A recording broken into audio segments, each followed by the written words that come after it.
Hello, and welcome to Thursdays on the Stoop. I'm Julian. I'm one of two directors of Blue Stoop. And this month, we have a special series called What's Next, presented in partnership with Penguin Random House. We are so excited you're here and so excited to get started. I wanted to share a couple of things about just who we are and what we do. Blue Stoop is a literary arts organization based in the greater Philadelphia area. We serve adults with all levels of writing experience, publishing experience, in Philly and beyond, particularly with these virtual events. If you want to support the work we do, you can check out bluestoop.org/donate. I'll share that link in the chat in a little bit. But this is a free program and we are glad you're here regardless. So that being said, today's session is all about selling your book project. Libby will talk a little bit more about what that entails and who our panelists are. So I'm available in the chat if anyone needs anything, but otherwise, Libby, take it away. Thank you, Julian. I'm excited to be back here on the Stoop after last week. Anyone who's returning, welcome back. And anyone new to this conversation, welcome. My name is Libby Burton. I am an executive editor at Crown, which is an imprint of Penguin Random House. I've also worked at Macmillan and Hachette and W.W. Norton. I'm also a published poet. So I published poetry and I've published a small book of poetry with Saturnalia Press, which is Philadelphia based and a great indie press. So I come from it. Yeah. Jenny here, and I'll let her introduce herself, is Philly based as well. I just want to, I said this last week, but I'm going to say it again. If you're feeling any sort of way about the world, I think the best thing that you can do these days is donate and support your local organizations that are doing good in your community. So if you have any spare money to give to an organization like Blue Stoop, there's the link right there in the chat. Do it, because community is how we get everything done. So to that end, I asked last week the genre that you guys are writing in. So as Caroline and Jenny introduce themselves, if you want to share sort of the genres that you write in the chat, that can help us kind of direct our conversation a little bit. And I'll add, keep your questions to the end. We're going to leave a solid 15 minutes at the end for questions. So yeah, hold on to those as they come up and then please ask them. And with that, I will turn it to Caroline. Please tell us what you do, your journey in publishing, and yeah, anything else. Hi, it's great to be here with you guys. My name is Caroline Eisenman. I'm a senior agent and VP at the Francis Golden Literary Agency. I've been at the Francis Golden Agency since 2017. Prior to that, I spent 4 years at ICM Partners back when it was still ICM Partners and not part of CAA. So I've been working in agenting for over 10 years and more, that in both the big talent agency side and the smaller independent side of agenting. One other job before that, I spent a year working on marketing for backlist ebooks in very serious nonfiction and romance novels, which was a really new tour of a field that just the same audience. Exactly. Maybe I'm that person. I actually might be the only person who reads honestly, this. But... yes, I am as well, as it turns out, awesome. But I didn't know that at the time. As an agent, I work across both. I work only on adult books, basically. I work in both literary and upmarket, ranging to sort of upmarket commercial fiction. When I go to the more commercial side, I'll do rom-coms. I will do thrillers, suspense if the writing is there. And then on the nonfiction side, I tend to like sort of an idea-driven narrative that explains some part of the world, why the world is the way that it is. And then on the other side of my nonfiction list, I do a fair amount of creative nonfiction and memoir. And that's me. Thank you, Caroline. Jenny, take it away. So nice to meet everybody virtually. I love looking at all of the chats that are coming in. So if you see me dash my eyes away, that's what I'm looking at. My name is Jenny Herrera. I'm from rural Ohio, which is sort of interesting. So I grew up in farm country and somehow ended up in publishing. And that route came about through, of all things, a love of philosophy.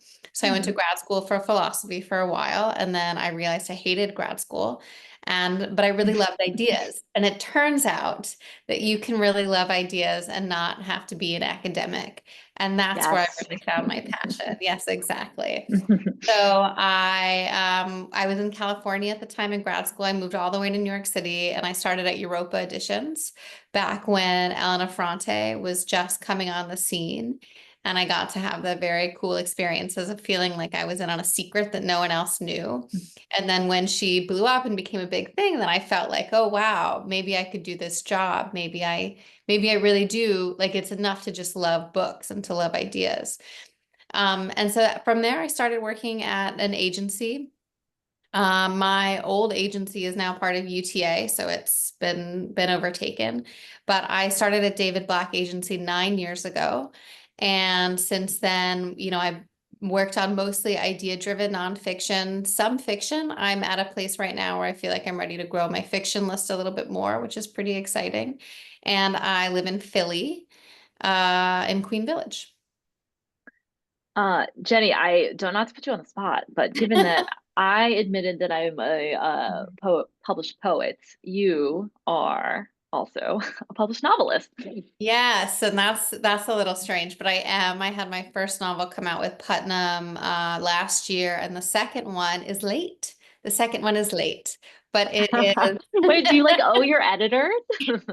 Yeah, my editor. Oh my God. But it's been really nice actually having worked with an editor on my book, because I feel like it gave me just a new way of relating to my authors. In the past, I think I didn't necessarily understand the delicacy that edits should be given. And now I really get it. Yeah. I really get it. And it's really helped tune into a frequency that I think has made me a better agent.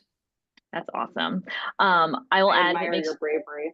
I know. I feel like people who work in the industry who have published books, I also really admire, because like you know so much. Oh, it's Yeah. terrifying. It's terrifying. But I'm a let's see how the sausage is made kind of girl. And now here we are. Also, don't feel bad about being late on your manuscript. As I tell my writers, like literally my entire nearly 15-year career, two have delivered on time. Wow. Yeah, that makes me feel so much better. And I think it just like creates the sense of compassion for my authors too, where it's like, I know how important it is to get it right. And so why Yeah. push it if you don't need to? Oh, hey, South Philly. Yes. Hey, Naja. Hi. Laura. Well, guys, let's just jump into it. This crazy world of like literary agenting and how it works with actually getting a book published. So I'll just start. Caroline, what does a literary agent do? Whew. Wow. What don't we do? I mean, There you so go. we no, it's an interesting job, and it's more far-reaching than I think. It can be hard to understand how far-reaching it is from the outside. I mean, at the most basic level, we represent authors who wish to sell their manuscripts, their book projects, to book publishers. That means that our sort of work pipeline starts when we're considering projects, whether if that's for fiction, that's typically an inbound query. With nonfiction, it's a quite outreach-driven side of things often, and that can be really truly like working with an author from the idea stage, from the very ground conceptual levels, to figure out what the bones of the book are. We do tend to do quite a bit of editorial work on projects. It depends on the agent, not every agent, but it's more and more common, I think, for agents to be fairly editorial. In order to get the project ready for submission to publishers, we will submit in some strategy. There are sometimes targeted submissions, there are sometimes wide submissions. We will negotiate the deal as the interest comes in. And then we are kind of the third mediating party between the author and their publisher. I was just talking about this with colleagues today. I often think that the agent is a shock absorber in the relationship between the author and the publisher. Like, not as important when things are going well, but if there is friction, like we are the buffer zone. Like, we are the one who will play bad cop to the publisher. We are the one who are also going to try and protect the relationship between author and publisher, which is quite precious. So it's like, if there's any any friction, it's better that it's us than that it's our author. And we're providing perspective and resources to our authors all the way through. We have seen this happen before many, many times. We understand what's normal. We understand what's not. We have colleagues who understand what's normal. We have colleagues who understand what's not. And we were sort of helping shepherd the book in a supervisory way all the way through a publishing process, and then also counseling the author as the first book is sold on what the duration, ideally, it's a durational relationship, and we're having longer term conversations about strategy and what building a successful career might look like. Like all things, which makes this follow-up question harder. Sorry, Jenny, you'll get an easier one after this. What does the literary agent not do? / what do you think are like misconceptions about what a literary agent can do? That's a great question. I think sometimes people think that the literary agent is also your marketer and your publicist and your book editor. And those are three jobs that are not usually our domain. So, so especially I work with mostly nonfiction at this point. And so I work pretty closely with an author to develop their proposal, to develop the idea, to develop sort of like a Reader's Digest version of what the book is going to look like that we submit to publishers. But at that point, you know, the author and the editor have the strongest relationship in terms of whose editorial vision matters mostly. So there have been times when I've come in and I've helped with, you know, editing when needed. But in general, that's not necessarily where the agent is supposed to be, you know, doing the heavy lifting at that point. At that point, it's a relationship between the author and the editor. And same with the marketer and the publicist. So, you know, I can help with certain connections that we have with the agency. You know, we're connected to CBS, we're connected to some of the morning shows. We can kind of use our connections to help your publicist out in certain times. But, you know, I'm not buying Facebook ads for the author. You know what I mean? Like there are certain things that I'm just not, you know, it's sort of out of my wheelhouse. But in general, I would say agents do a lot. And our job is really to, you know, I think as Carolyn said, like to play that supervisory role. So if your publicist isn't doing, you know, what we think they should be doing, we're stepping in so that you don't have to as the author, so that you can protect your relationship, so that you don't have to be the bad guy. We're the ones who are pushy on your behalf, frankly, to make sure that you get the most attention as possible. Excellent answer. So another sort of definition question. I'll start with you. No, Caroline, sorry guys, I'm just gonna alternate. What does it mean to query? And when should a writer think about querying? It's really different between fiction and nonfiction, honestly. Sorry to you fiction folks. You need to have a finished manuscript. And honestly, it should be as far as you can reasonably take it on your own. And the reason for that being, and I think one thing to sort of importantly understand about agents and the work of agents, most agents work on commission. Like we are not paid a salary for our time. So the time that we spend on things is time we are working on spec with the expectation that we'll be able to sell the project and that commission will compensate us for that time. And so when we receive a manuscript where we think, wow, there's some promise here, but this is going to require hours and hours and hours and hours and hours and hours and hours of editing because it's kind of a mess right now, that changes our calculus in terms of the risk that we're willing to take in taking something on. And that doesn't mean we're not willing to do developmental work. It's just saying the developmental work that you can do by yourself before you go out seeking an agent is going to help your odds seeking an agent. That I would say that querying process also applies to much creative nonfiction like memoir. With memoir, much of it is transacted unless you have a significant author platform. If it's literary or creative memoir, you're probably going to need a full manuscript. It behaves in a lot of ways like fiction, I think, memoir. That's great. And also I love, like, I would encourage you guys to be as transparent or not as you want to about sort of like the financial aspects of this. It wasn't until a couple of years ago that I think I heard an agent tell me that, like, yeah, everything that they're reading and considering before you've signed up an author, that is work, that is unpaid work. That is all exactly. That is all because, you know, I work for a publishing house, so I get a salary and like all this stuff. So, you know, my hours are my hours. But yeah, so in order to sort of set you up for success and like increase your likelihood that you, as you know, the pragmatic agent that you are going to take on a project, like get what you have buttoned up as much as humanly possible before you send it to an agent. So I'm hearing full manuscript for fiction, full manuscript for like most memoir, unless you are, say, like a very, I don't know, prominent individual, right, who has like a platform in that way, right? What do you, Jenny, is your take there? Yeah, full manuscript. I actually have never sold a memoir with a full manuscript, but I recognize that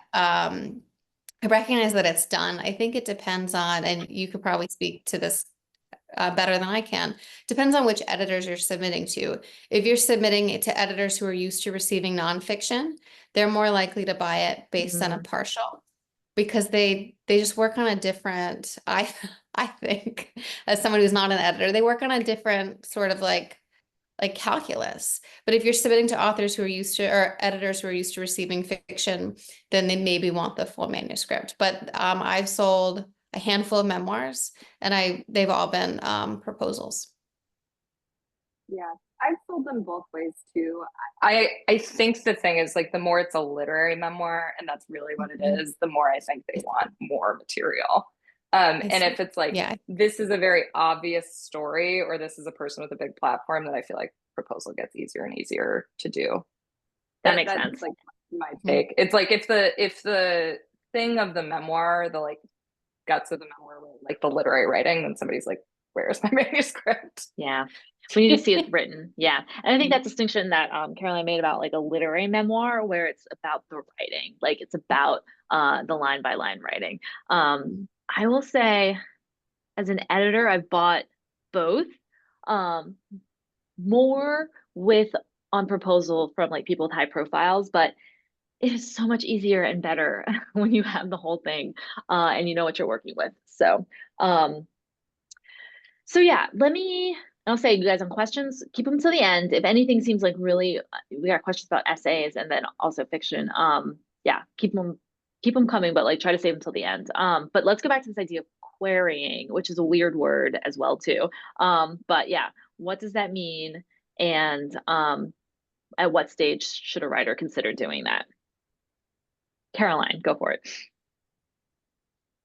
Oh, I mean, so it means, and it means the point at which an author is ready to seek representation for their work. And sort of, as I was saying, with fiction, that's usually like when you have a finished manuscript. With nonfiction, that, like, if you are like a journalist, if you are like somebody with a profile, that can just be like, hey, here I am, I have a book idea.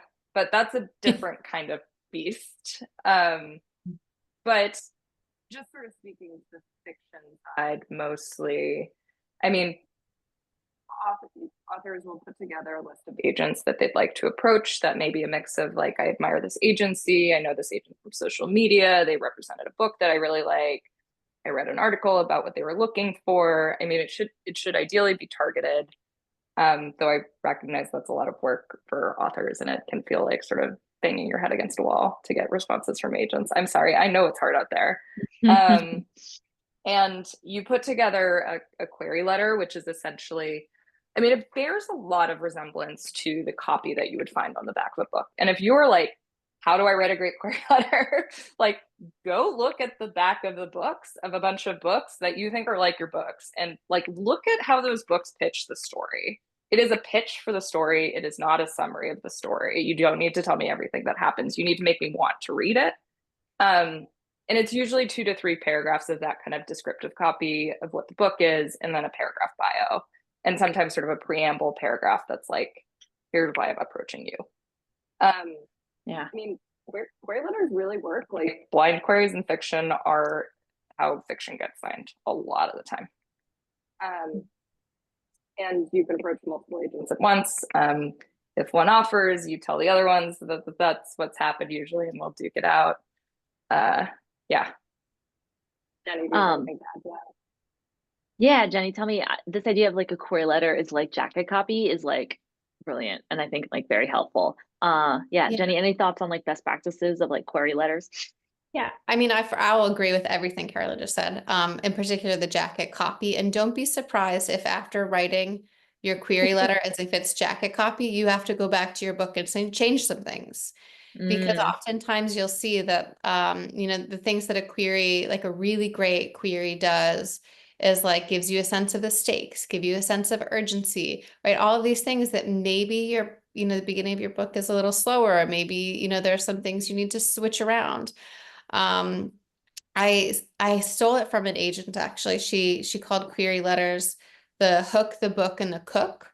And so ever since I heard this, I've heard that before. Right? I love it so much. So the hook is like the first paragraph, like a log line, like one sentence. What is the thing that you would say one sentence to someone and get them to read your book? And then the book is the summary paragraph where you summarize kind of the setup and what's going to happen in this book. And then the cook is you, the cook, the chef.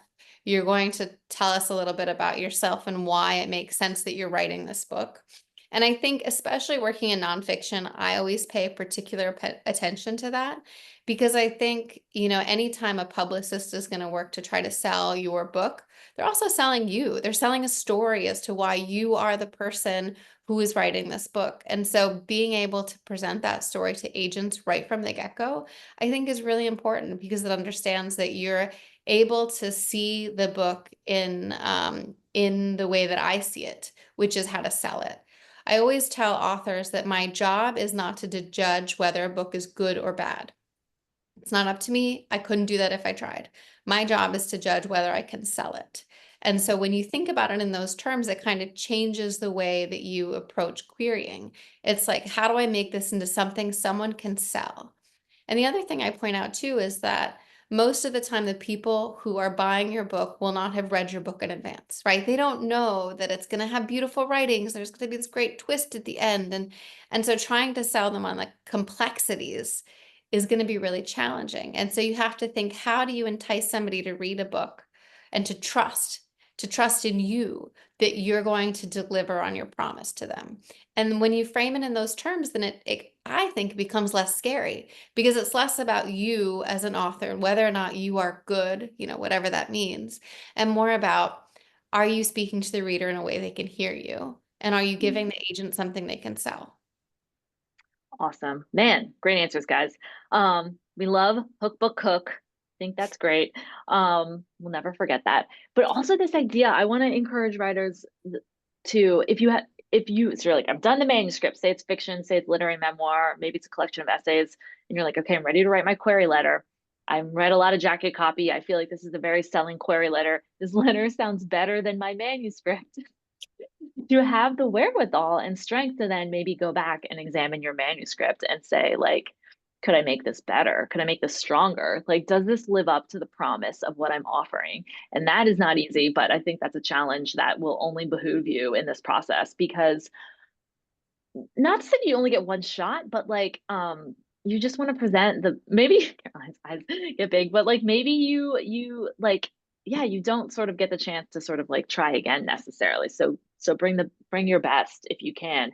And you want that letter to really intrigue and excite agents or their assistants who are reading this, but then you want the manuscript itself to just blow them away and just be like, oh my God, as Jenny said, like, I am confident I can sell this. So yeah, that's good advice. My next question was like, what resources do you guys recommend to emerging writers who feel like they're on the precipice of looking for representation? I see Jay added a Reddit thread. I cannot verify the accuracy of the information in that Reddit thread, but we all love Reddit. So, and from just this conversation, which, like, go to bookstores, like, you just go to bookstores and you read how books are presented in the world, I think is like a fantastic way to start. Do you guys have any other like resources that you point writers to? Yeah, I mean, honestly, I think if you're, do you want to go first? If you're like trying to put together a list of people to query, like Publishers Marketplace is our internal industry facing database, and it lists not every single book sold, but the vast majority of the books sold by agents to big trade publishers.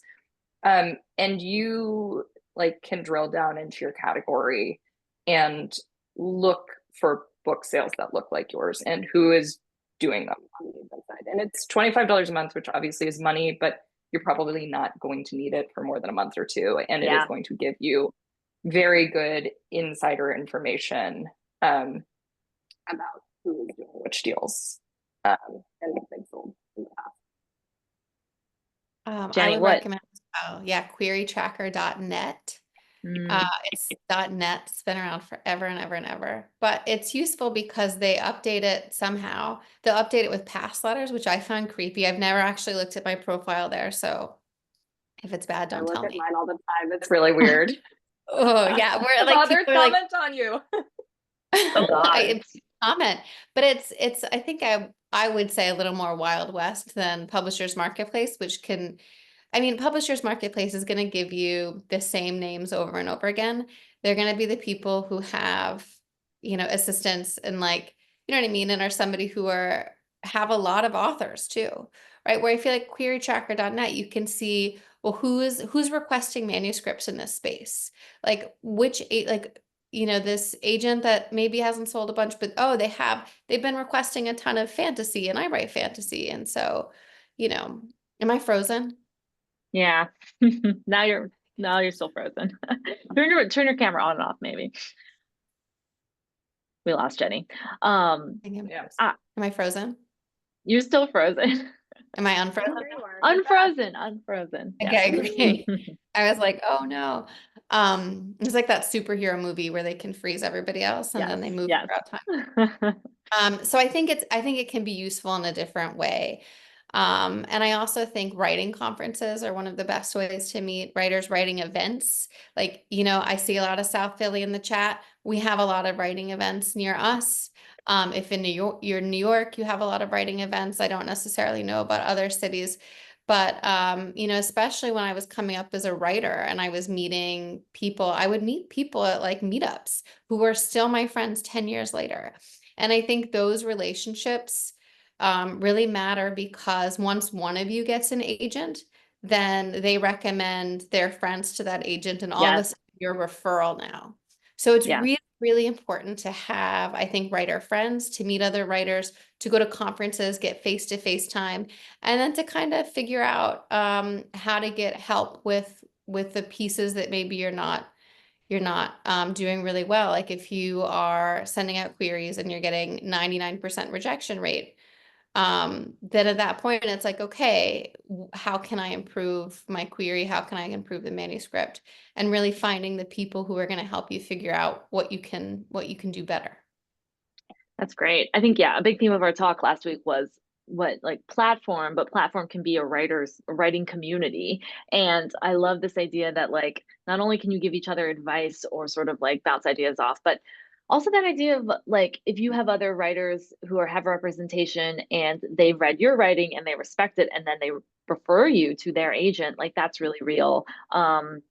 And I know that sounds exclusive and sometimes it is in certain ways, but also it's just authentic. Because if you have authentic sort of friendships and, creative based relationships, then that's, you want to work with people that you that you want to work with and that people work with as well too. So but I do love the idea, like, so you got the manuscript, you've got an excellent query letter. How do you develop your list of agents who you are going to query to? And I tell people, Publishers Marketplace all the time, do 1 month subscription and then just spend a lot of time, like download like print PDFs of like all the information that you can get from there, get everyone's email, and then like say goodbye because you don't need it forever. But I haven't used Query Tracker because but this idea that like younger agents who are working in very specific genres, agents who are like hungry for like new work, like to find their names and like connect with them, like because it's tough. We used to say to find agents, go into a bookstore and sort of open up the back of your favorite books and see who their agents are and who they thank in the acknowledgements. I think that works, but and you should just go to bookstores, but I think there are other resources as well too. Oh yeah, manuscript wish list. Do you guys have thoughts on manuscript wish list? I think And if they're it's bad a place thoughts, that that's okay. no, I don't have bad thoughts. It's a place where I've always meant to set up a proper profile and just simply never did. Same. So what you're sensing is shame from both of us, I think, that we haven't done it. Because you're not on it. We should be using. Yeah. But it's a good resource. And I remember when it started like years ago, I felt it was like one of the more like democratizing sort of just resources, because Publishers Marketplace is quirky and it has its own editorial staff with like a certain sort of outlook. And so yeah, I think places like Query Tracker and Manuscript Wishlist are a little bit more democratic. Man, we only have like 11 minutes until questions, and we've not even signed the contract with our agents. I'm like taking you guys through the journey. So I have other questions here. So, okay, so you sign up, you get a query letter, and then you're like, and then what, you'll request the manuscript, and then you might set up a meeting with that author and sort of talk through vision and stuff like that. What is important, maybe if you say you get a meeting or a call with a literary agent, like how should a writer approach that? I would say you should remember that that this goes both ways. So you are not supposed to simply just like, you are interviewing them at the same time as they're interviewing you. And I think you have to remember how much power you have in that interaction. And so really, really understanding what it is that you want in advance of that meeting. Because, sometimes what an author just wants is validation. They just want to be told all of the ways that their manuscript is perfect. It's ready for submission. We're going to send it out this week. All the stars are aligning for you. Sometimes that is the fairy tale ending that they want. But most times that's not the reality.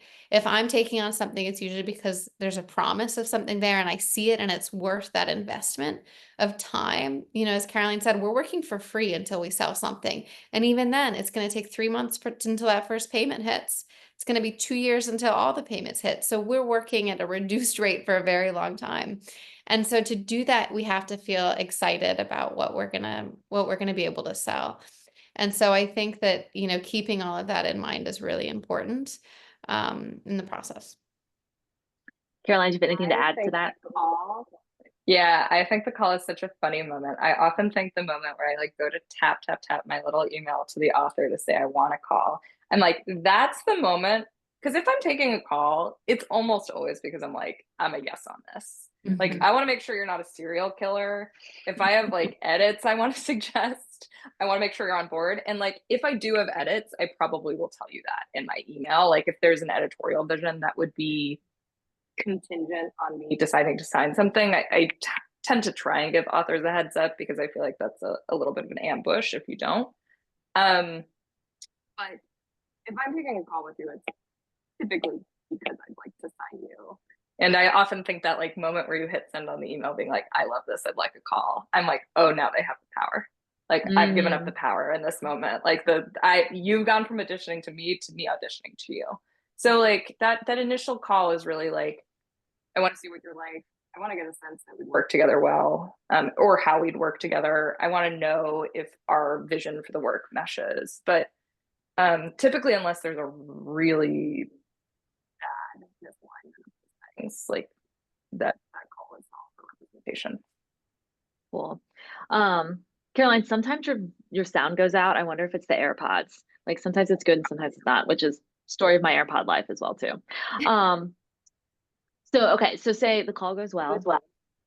And you guys are on the same page. You'll sign a contract with a writer, right? They will be under contract with you.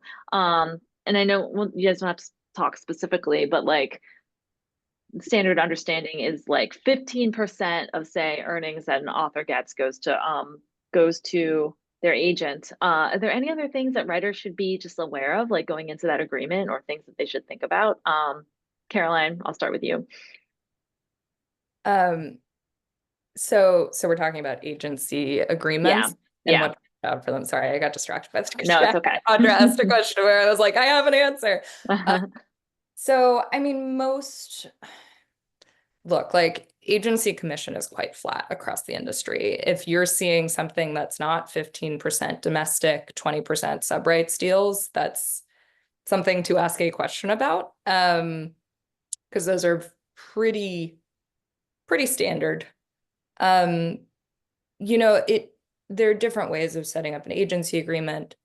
Some of them are, you know, some of them are at will, essentially, like either side can terminate this relationship at either point. Typically, even if that's true, the books that have been sold by an agency prior to termination will stay with that agency for representation. They'll continue to get commission on it.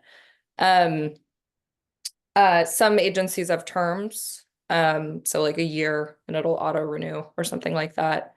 You know, I think, trying to think of sort of odd things that I've seen in agency agreements before. No, and you don't have to, Yeah.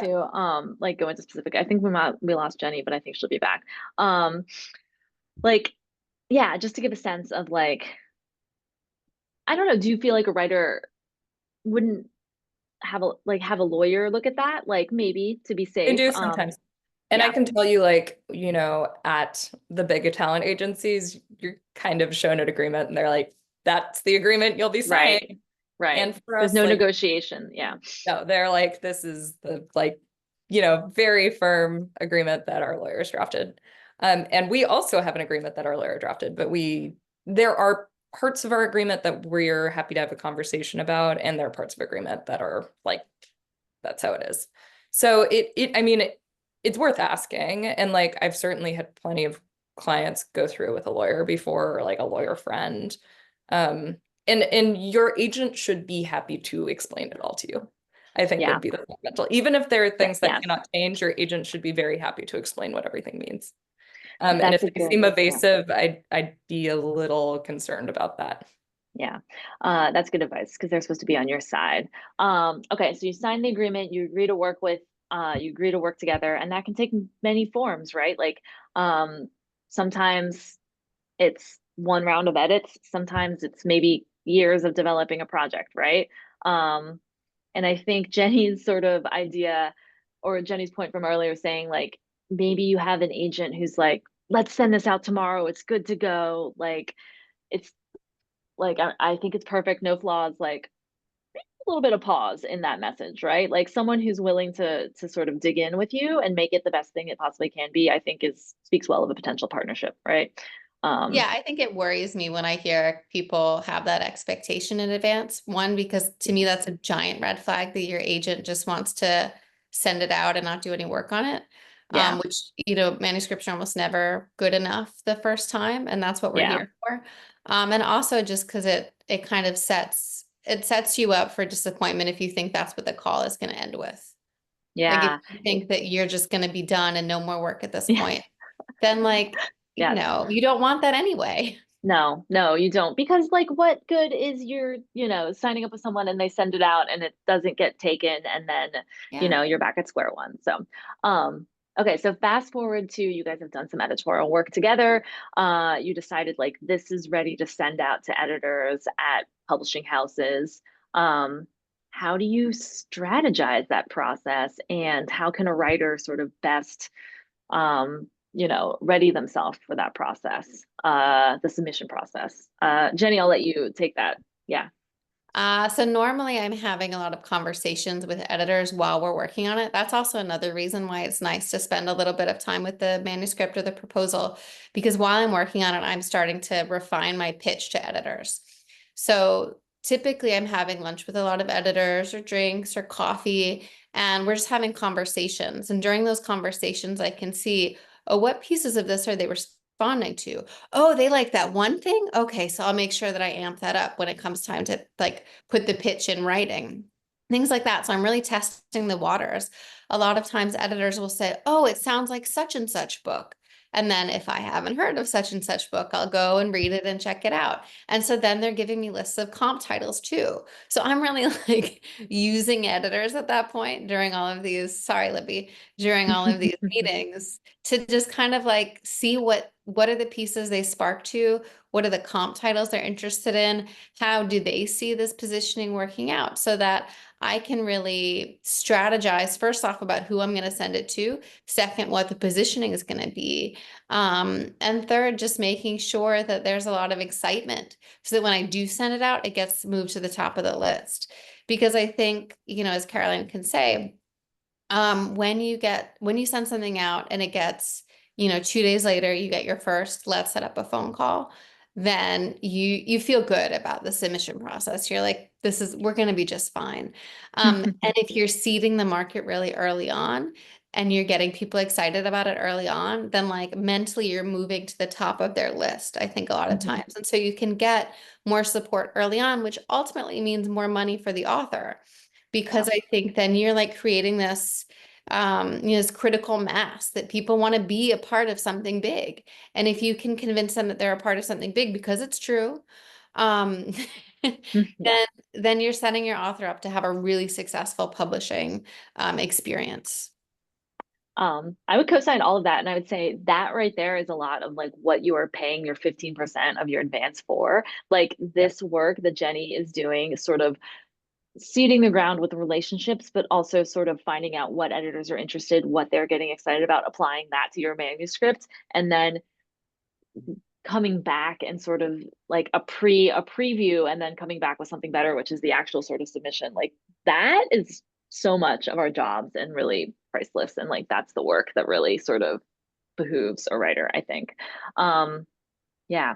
I don't know to think of any of my other questions. I don't know. Are there any other sort of like the submission process? And I'm sure it's hard. It's nerve-wracking. Like, Caroline, what do you tell your writers when it's not going well? There you go. So I will say that nonfiction and fiction move differently. Like the thing Jenny said about like you get your first email 2 days later, like that's mostly a nonfiction things now. Like fiction used to move that fast, not infrequently. I found it's not moving quite that fast anymore in fiction land.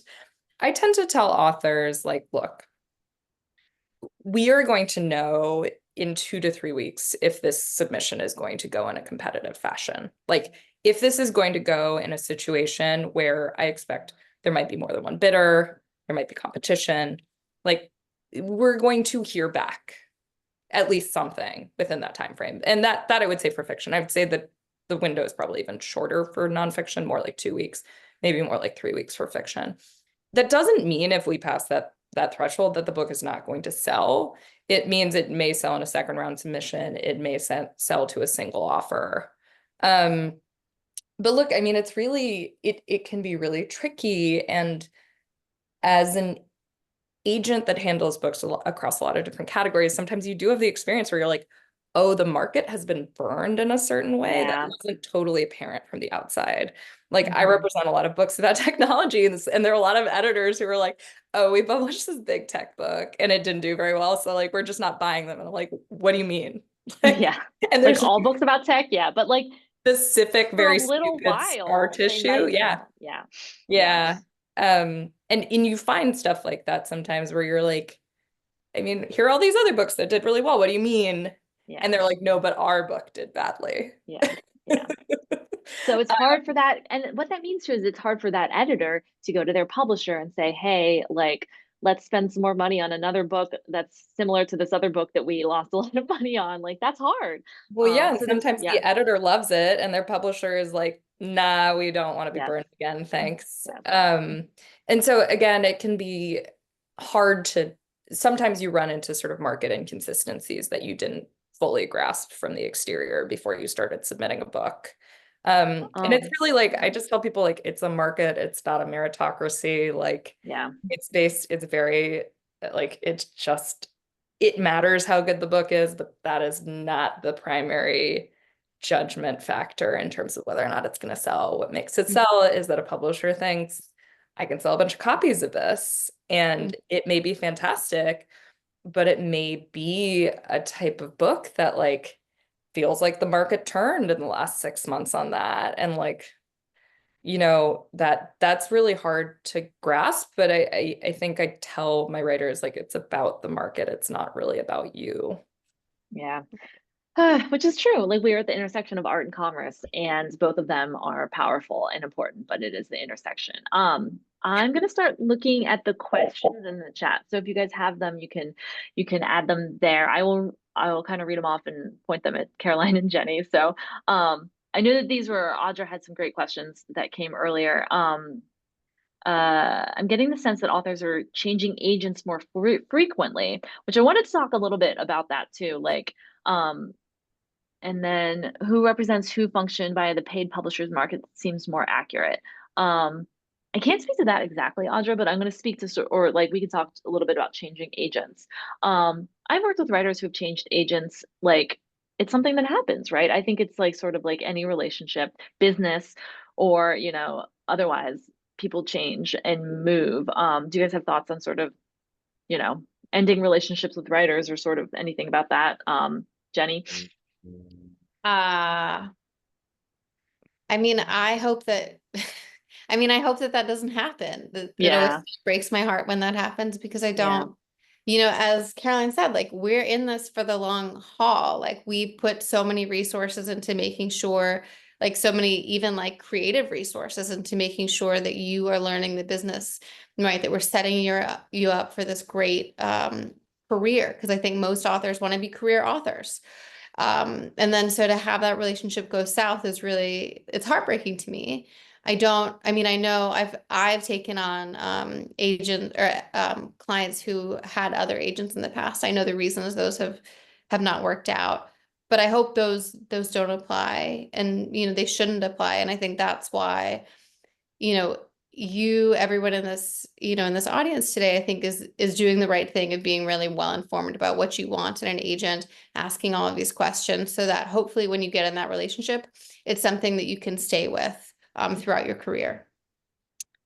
Yeah, and I totally agree with that. And I would say that like clearly sometimes the relationship just doesn't work. There's something in the working styles that doesn't mesh. And I once memorably heard an agent describe signing a client as a second date that lasts for 2 years. And I think about that often because you know so little about the person when you sign together. And sometimes you just find out it's really not a match.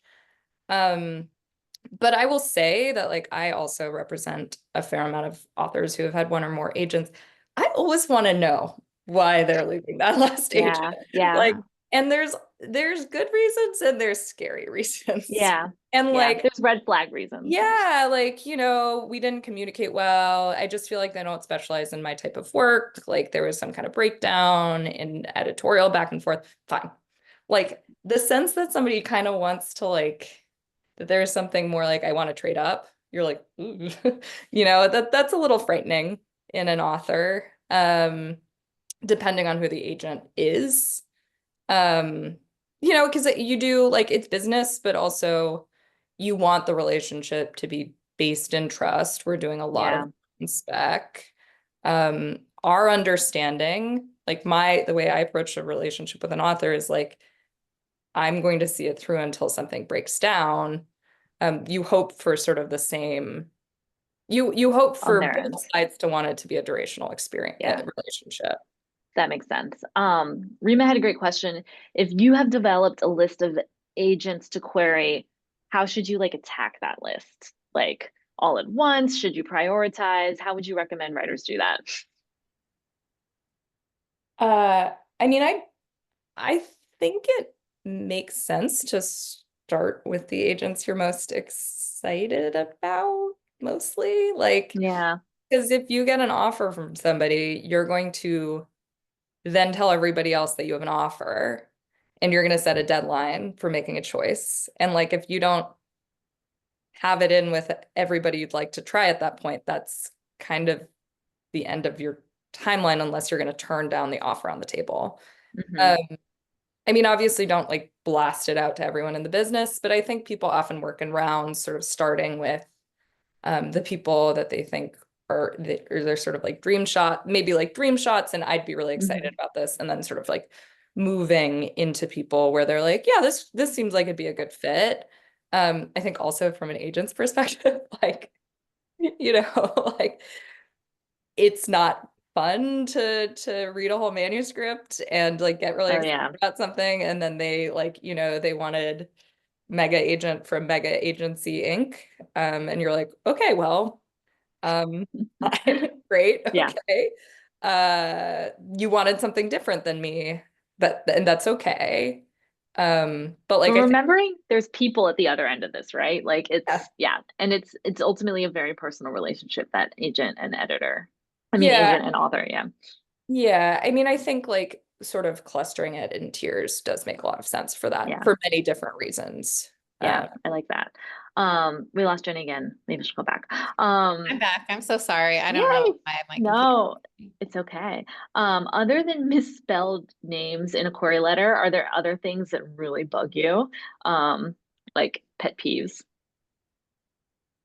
Jenny. No. Well, because I know that no one here would ever do this, but when you say that your book is like nothing else on the market, that is a big red Not good. flag for me because it Yeah, is. don't say that. And Don't say that. And we if you want it to think that's be. true, yeah, we need it to be because It if has to be. nothing else on the Yeah. market, then the Barnes Noble rep isn't going to know how to sell it. Yeah. Yeah. Like, so just don't ever say that. I think commenting on an agent's personal life is never great.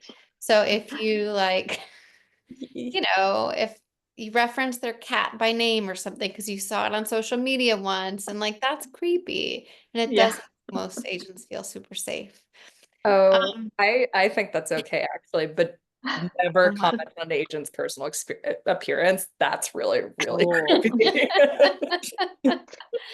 yeah, so there are a lot of those sorts of things that I think can be red flaggy, but I think also the things that I get really excited about are talking about like the good things that I think show me that somebody is going to be a great client. And one of those is showing me that they read, which is not always something to Yes. take for granted. And so if you are referencing several books that you think yours is similar to, and those books were all written in the past 3 years, like that is a very, very strong reason for me to take your materials very seriously. Because the truth is, a lot of people who write queries and want to write just don't read. They don't read new Mm-hmm. stuff. And I need Mm-hmm. you to know the marketplace as well as I do. I Yeah. really need you to do that in order to have a successful career. And so if you're doing that, if Yeah. you're reading current books, that tells me a lot about what kind of writer you're going to be and how adaptive you're going to be. Because that's so much of this, I'm sure, as everybody's talked about, like Caroline, when she was talking about the tech books, it's like sometimes if you're writing a tech book and you realize that everybody's been burned by that tech book, you need to pivot and find a different way of saying the thing that's important to you that's not triggering to the editors who've been burned. And so if you can show me that you can be adaptive, then I'm like, oh wow, I can work with this person for the long term. That is a great nugget takeaway to everyone here. Like, if in that query letter you authentically have read several books in the genre in which you're writing, and you can smartly say how your book is like them and maybe dissimilar, but that shows us, all of us as agents and editors, you understand what's happening in this market. You will be a good partner in selling this book. Because again, it's art and commerce, and you could write the most amazing book in the world that is so original, but the chances are, there's only so many like Don DeLillo's or Joan Didion, and even Joan Didion built her career over a long time. So what we need you to do, and the way to help you succeed, is to understand the market in which you are seeking entrance. So yeah, that's a really, really hot tip. Let me see. There's great questions here. How many, and if you guys feel comfortable sharing, like how many authors might you represent at one time? And do you get overloaded? Do you ever like, sort of stop the, I know you'll say you're not open to querying or something like that, but yeah, how do you kind of balance that? Caroline, I'll let you go. A little bit of a complicated question as somebody who represents literary fiction and nonfiction, which works on really long cycles, because you're going to have a much bigger number than somebody who represents commercial fiction, where somebody's writing a book a year.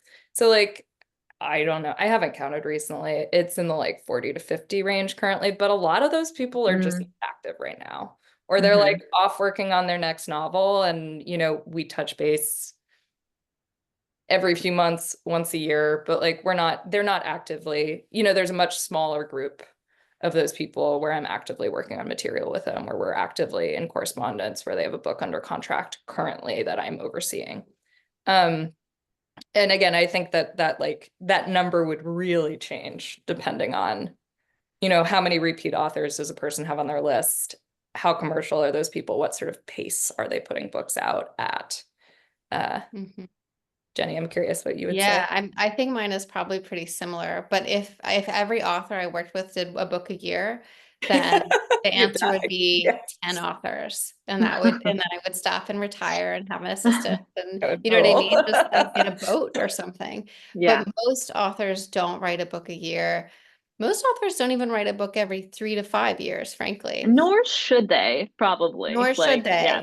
But thriller writers it does make it a tricky question, because I think what's behind the question is, will you as an agent have time for me? And I think that that's a question that I'm more well equipped to answer. So I try not to take on so many clients that I can't respond to everybody within 24 hours of getting an email. Weekends don't count. I do not respond to emails on weekends if I can help it. But if I'm getting behind on that, then I need to stop and I need to take a step back, because that means that I have too much on my plate. But the nice thing is, like, you can kind of tell when you're getting to that point and you can take a step back and stop. But if you're interacting with agents who are routinely taking, a week and a half to get back to you on an email, that may be a sign that they have too much on their plate. Great. I should have previewed this with you guys, but I'll say, if you guys could think of one piece of advice for these writers, like maybe one simple piece of advice, and I will start, which will give you 7 seconds to think of one. My first thought that comes to mind, and this is both like as a writer and just like as a reader, I would encourage everyone to pick up a book. If you are an aspiring writer, pick up a book in your genre by someone who has a very different identity than you, be that their gender identity or their ethnic identity, and just to push yourself. Like, maybe you sort of read in certain areas, but yeah, I think it's just a good thing for the reading community to sort of see the lengths of how people with different experiences might be approaching the same subject matter or genre that you are. So did that give you guys enough time to think of a piece of advice? Yeah. Okay. Caroline. Oh, okay. My advice would be, read as deeply and as currently as you can in your current category, and do as much as possible to seek out writer peers and allies as you can. They'll both serve you very, very well in the journey. That's really good. I really love that. My advice is to really think deeply about what it is that you want for your writing and for your career. I think a lot of people think that they want to have a big 5 publisher. And then they get to that point, even if they get the book deal, and they don't want it in the same way they thought they did, because maybe it requires them to sacrifice pieces of their creativity that they didn't want, or something, or they're being pushed to be more commercial, or they're being turned into a brand, something like that. So just really evaluate what you actually want for your career, and what are the things that matter to you, not what are the things that matter to your parents and your friends and everybody else, and let that really guide you. And then once you know what that is, then remember that it's truly a marathon, not a race. Yeah. I went to, it's funny. So speaking of friends, has anybody ever heard of Carrie Maniscalco? Probably not important. She hit number 2 on the Times list last week. I went to her book launch for her very first book. Isabella knows her. People know her. That's great. Yeah. And now she's number 2 on the hardcover adult New York Times list. And so we went out to dinner after the event, and somebody had asked her, like, how many books did it take how many books did you write before you sold your first book? And she said, I always tell people that it's 7, but really it's 8. And for some reason, this story has always stuck with me. Yeah. 1, that she lied about the difference between 7 and 8. Yeah. And 2, that she wrote 8 books before she sold that one. Now she's a New York Times. She's a book-a-year author, number 2 on the list. doing great, huge career. And it's like, she had to be in it for the long haul Yeah. to write Yeah. 8 books before selling the first one. And now, you know, what is this, 10 years later or something? And she's, Yeah. you know, she has a big career, but just remember, it's like you're in it for the long, long haul, and Totally. to just to not burn out, I think. Yeah.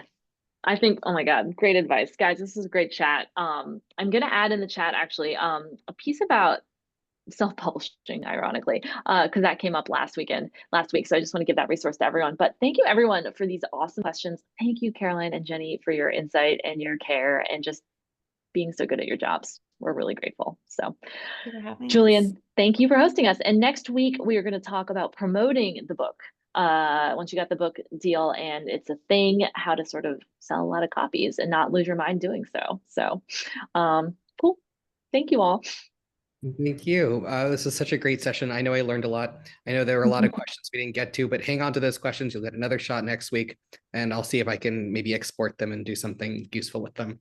I'm going to post some links in the chat, including a feedback survey that helps us know how we're doing, how we can do better.